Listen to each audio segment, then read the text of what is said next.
Hello दोस्तों, स्वागत है मेरे YouTube चैनल वर्थ स्टडी में। ये है वीडियो नंबर 15।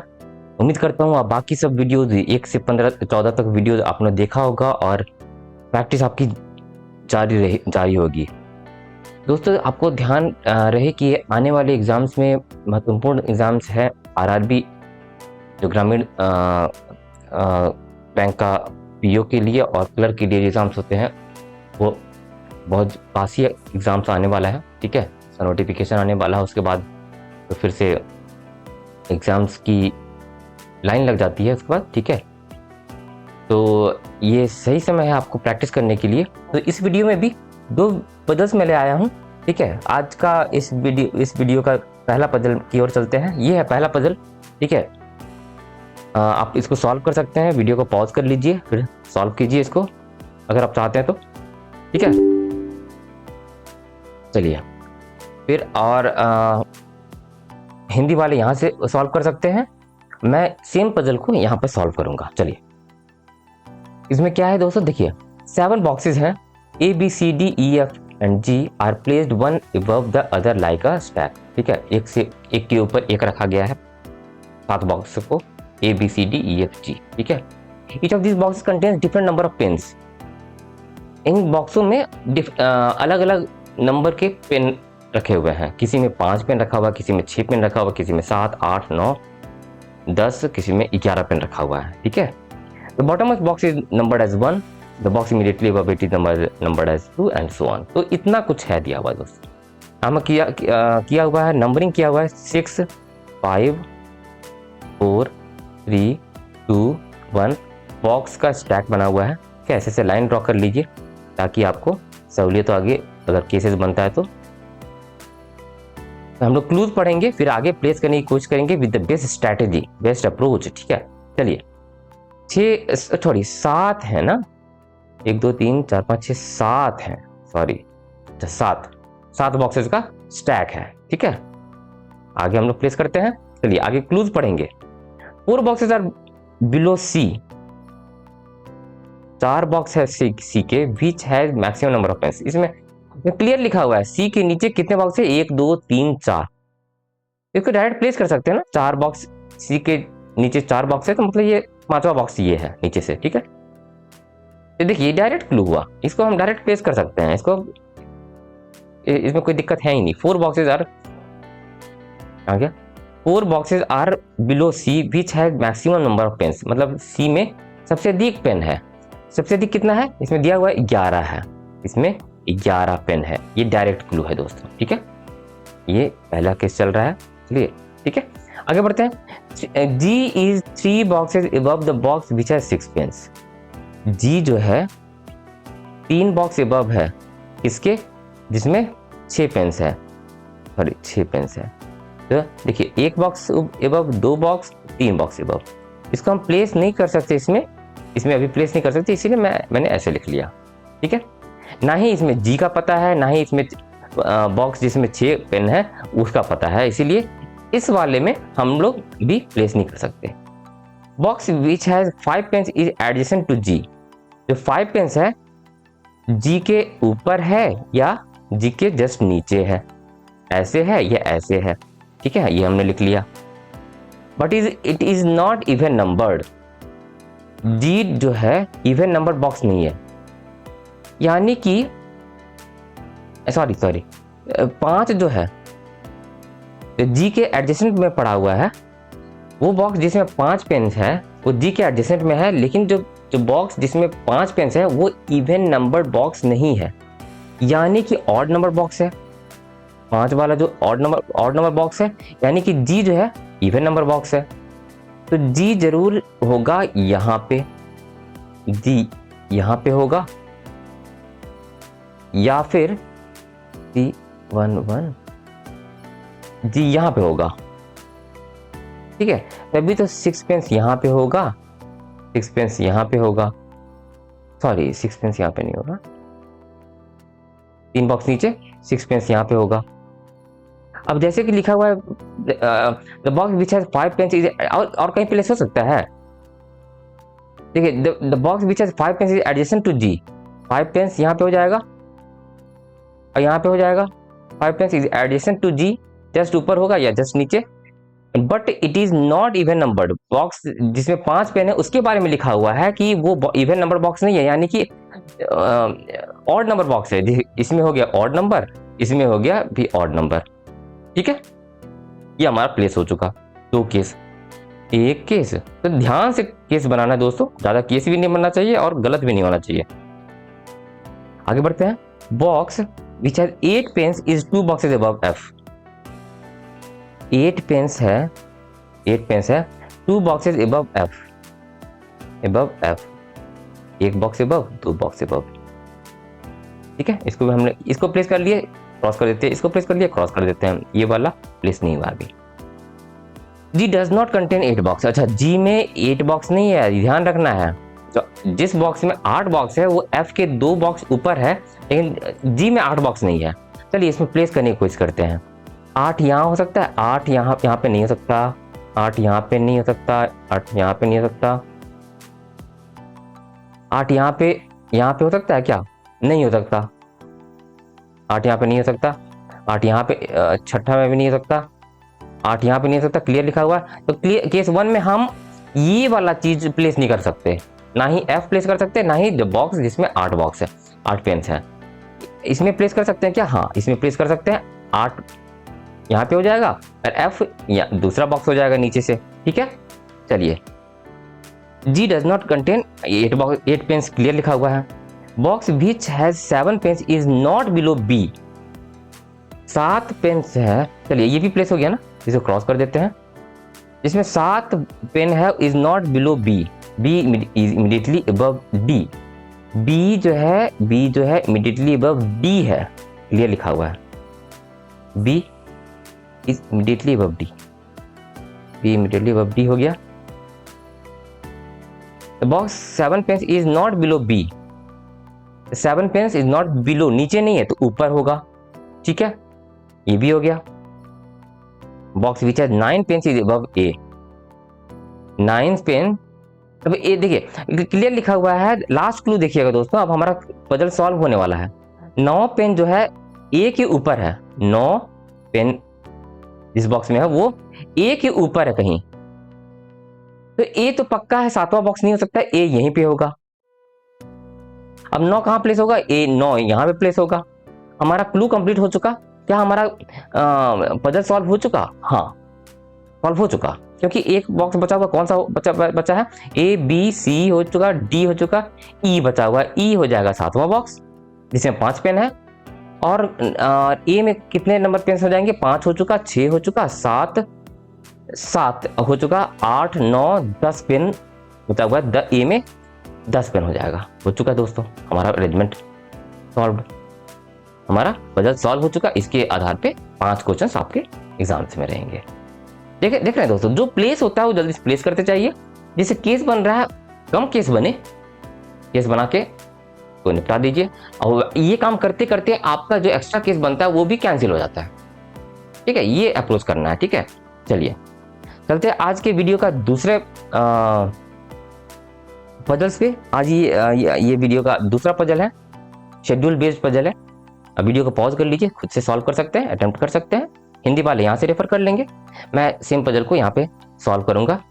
मैं इसे थोड़ा दोस्तों मैं इसे थोड़ा चलिए, ये मेरा सॉल्यूशन इसमें डला गया एक्चुअली। चलिए यहाँ पे हम वेरीफाई कर लेंगे। ठीक है, मैं इसको वेरीफाई कर लूँगा, मैं नीचे इसको सॉल्व करूँगा। ठीक है, चलिए वेरिफिकेशन के लिए मैंने ये डाल दिया है पहले से। ठीक है, चलिए देखते हैं, सॉल्व करते हैं। 7 persons B C D E F G H visit Taj Mahal on 7 consecutive days from Monday to Sunday, but not necessarily in the same order. एक सप्ताह में डायरेक्ट लगातार 7 दिन होता है। लगातार सोमवार से लेके संडे तक, सोमवार से लेके इतवार तक, मंडे से लेके संडे तक 7 लोग लगातार एक दिन करके 7 लोग ताजमहल देखने जाते हैं। Monday, Tuesday, Wednesday, Thursday, Friday, Saturday, Sunday. ठीक है, each of them has was born in different months. जो 7 लोग हैं A B C D E F G H, वो डिफरेंट महीने में जन्म लेते हैं।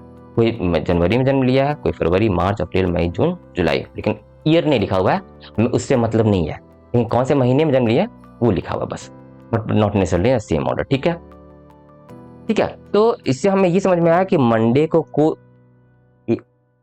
साथ में से कोई ना कोई एक इंसान जाता है ताजमहल घूमने, कोई ट्यूसडे को जाता है, कोई वेडनेसडे को जाता है, कोई थर्सडे को जाता है, कोई फ्राइडे को, कोई सैटरडे को और कोई संडे को जाते हैं ताजमहल घूमने। ठीक है, ये हम लोग ऐसे ड्रॉ कर लेते हैं, अगर केस बने तो हम लोग सॉल्व कर सकते हैं और केसेस बने तो हम लोग की सहूलियत होगी, सिर्फ ऐसे लाइन ड्रॉ कर लेनी चाहिए। ठीक है, चलिए अब हम लोग क्लूज पढ़ेंगे और प्लेस करने की कोशिश करेंगे। क्या है यहाँ पे दिया हुआ, D visits immediately after the person who was born in July.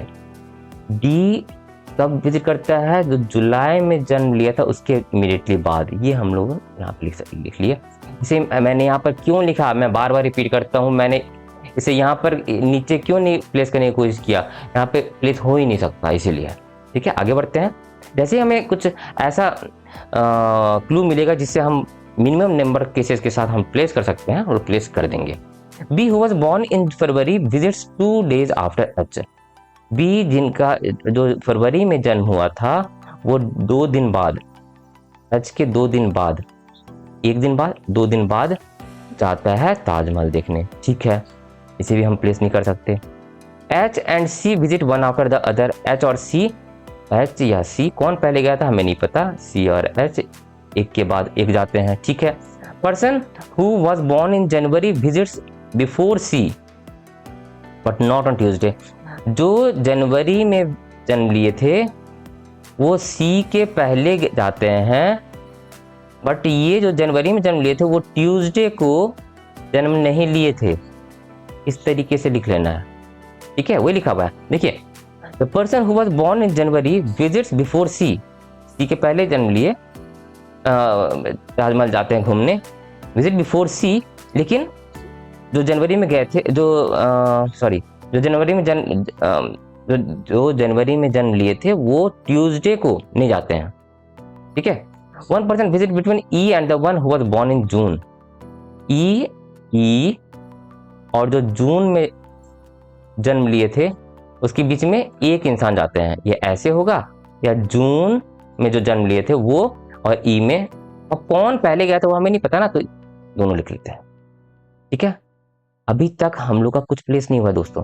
More than 3% visit before D. अभी ये देखिए, ऐसे ही पजल, ऐसे ही क्लूज का हमें इंतजार होता है दोस्तों। ये दिख रहा है आपने, देखा आपने, मैं जो राउंड कर रहा हूँ क्लू को। More than 3% visit before D. 3 से ज्यादा लोग विजिट करते हैं डी के पहले। 3 लोग, डी यहाँ पे हो जाएगा दोस्तों। डी फ्राइडे को होगा या सैटरडे को होगा या संडे को होगा। आगे बढ़ते हैं। G was not born in either May या जून। जी का जन्म ना ही मई में और ना ही जून में हुआ था। ये भी हम लोगों ने लिख लिया। फिर देखते हैं, G visits after the one who was born in April. April में जो जन्म लिए थे उसके बाद जी जाते हैं। जो जी अप्रैल में जन्म लिए थे उनके बाद जी जाते हैं ताजमहल देखने। ठीक है, इससे हो गया। F visits 2 days after D. ओ देखिए, एफ जो है 2 दिन बाद जाते हैं ताजमहल देखने, तो पक्का है। लास्ट देख रहे हैं दोस्तों, ये डी से रिलेटेड क्लूज यहाँ पे और डी से रिलेटेड क्लूज यहाँ पे, ये दोनों क्लूज जो है हमें डिसाइड पक्का कर देता है without any further extra cases कि डी जो है फ्राइडे को ही ताजमहल देखने गए थे और एफ जो है संडे को गए थे ताजमहल देखने। ठीक है, चलिए, F visits 2 days after D. चलिए, एफ गए थे संडे को, डी गए थे फ्राइडे को। इतना हो गया दोस्तों। अब आगे देखते हैं क्या। हाँ, डी के जस्ट पहले गया था जो जुलाई में जन्म लिया था। अब हम लोग सारा इसे प्लेस कर दिए हम लोग। ठीक है, ये हो चुका, जुलाई हो चुका। अब एच के 2 दिन बाद बी फरवरी में जो गए थे, एच फरवरी। हाँ, यहाँ पर देखिए दोस्तों, ये वाला हम लोग क्लू उठाएंगे, इससे एक केस एक्स्ट्रा बनेगा। देखिए, ये आपको प्रैक्टिस करना बहुत जरूरी है दोस्तों, तो आपको पता चल जाएगा। देखिए, एच के 2 दिन बाद बी, एच के 2 दिन बाद बी जो फरवरी में जन्म हुआ था यहाँ प्लेस कर सकते हैं, और एच बी यहाँ पे जो फरवरी में गए थे। ये 2 केस बना, इसके अलावा केस नहीं बन रहा दोस्तों, ठीक है। ये क्लू भी हम लोगों ने कर लिया। और एच और सी एक के बाद एक गए तो सी यहाँ पर होगा, सी यहाँ पे होगा, ये हो चुका। सी के पहले जो जनवरी में जन्म लिए थे वो जाते हैं जनवरी, ये हो गया। जो जनवरी में गए जो जन्म लेते हैं लिए थे वो ट्यूसडे को नहीं जाते, तो ये भी यहाँ पे जनवरी हो जाएगा, JAN से जनवरी। अब देखते हैं आगे, ई और जून के बीच में ई कहाँ पे हो सकता है दोस्तों? ई यहाँ पे हो सकता है, ई जो है यहाँ पे हो सकता है, और जी ई और जून के पहले ई यहाँ पे हो जाएगा दोस्तों, ई यहाँ पे हो सकता है। ई और जून के पहले एक इंसान गए थे ये, तो ई यहाँ पे हो जाएगा, ई और जून, ठीक है। इसके अनुसार इसमें देखते हैं, ई यहाँ पे हम लोग नहीं प्लेस कर सकते, ई यहीं पे प्लेस होगा, जून यहाँ होगा या यहाँ होगा, जून यहाँ होगा या यहाँ होगा, ये देखते हैं। और तो अच्छा, ई यहाँ प्लेस हो गया। अब जी यहीं पर होगा दोस्तों, जी यहीं पे होगा। लेकिन इस क्लू के मुताबिक जी के पहले वो बंदा गया था जो अप्रैल में जन्म लिया था, तो इसमें तो जगह ही नहीं बचा, तो ये केस 2 तो कैंसिल हो गया। जी के पहले यानी कि अप्रैल यहाँ पे हो जाएगा, डी अप्रैल में जन्म लिया होगा, इसके मुताबिक ये भी हम लोग प्लेस कर चुके।